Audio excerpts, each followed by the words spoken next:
The Jets lost all 4 games on the West Coast last year, and here this weekend at Oakland looking to avoid a 4th straight loss this year. Jason Horowitz, NFL.com's Pat Kirwan, glad to be with you here on the NFL Preview Show, presented by Tyson Anytizers. And Pat, it all starts with Mark Sanchez. 5 picks last week against Buffalo.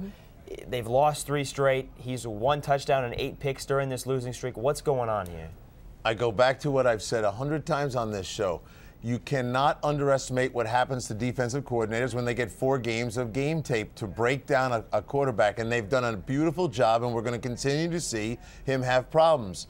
And because defenses understand where he's trying to go with the ball. Did you see when he tried to go to Braylon Edwards? There were 4 defensive players around him. And they understand where he's trying to escape. And they're going to rush and delay rush him and keep him in a spot they want him to throw from. He's got to overcome those things.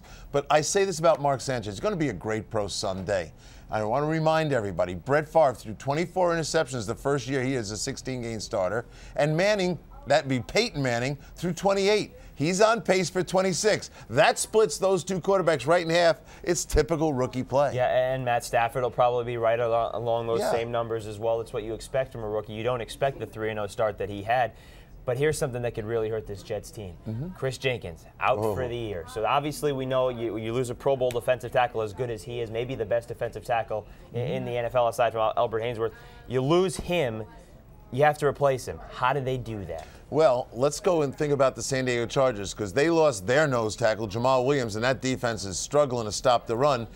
Jenkins plays the same exact position in New York for them. It's like the Ravens losing Haloti Ngata. You can't replace him. They'll put a substitute nose tackle in this week, and they might do it again next week. But ultimately, they're going to realize that the new nose tackle doesn't command a double team. They're going to shift themselves into a 4-man front and get people over the guards and get the middle linebacker in a position to run and hit people. All right, meanwhile, for this game against the Raiders, who, by the way, are coming off a victory, in case you didn't notice last week against the Eagles, when you talk about what Oakland is going to try and do, what is it this week? Well, I think they're smart now. They want to run the football and get some bootleg action off that, but they have to contend with the 20 to 25 blitz calls that Rex Ryan will make against Jamarcus Russell. There is no chance he's going to let Jamarcus Russell feel comfortable in the pocket. So how do you handle that pressure? A, you run the football inside. You try to trap the blitzer. That's something they're good at. So when that blitzer comes upfield, the extra free player, you have a blocker from the other side trapping him.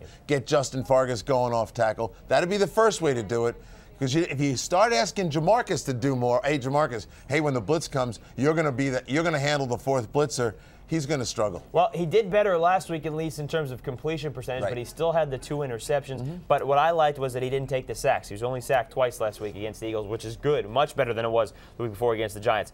Pat, it's a long trip for the Jets. They rarely ever do well out there in California, and it's a rookie quarterback who's got to bounce back. Who are you taking? Oh, man, was that a great lead-in to who I was going to take anyway? I'm taking the Oakland Raiders. A, the trip, the nose tackle, that's a problem, and Mark Sanchez has still got to shake off this rookie stuff, and they're going to come after him.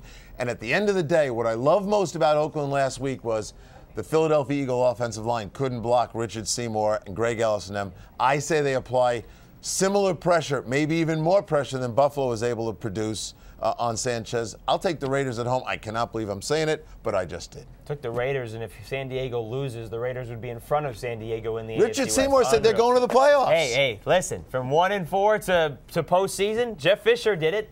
That was the Titans. We'll see what happens here with the Raiders. The game is 4:05 p.m. Eastern on CBS for more on it. Stay right here with CBSSports.com. Pat's so excited he's throwing pens. For Pat Kirwan, I'm Jason Horowitz. That'll do it for the NFL Preview Show presented by Tyson Anytizers. Take care, folks.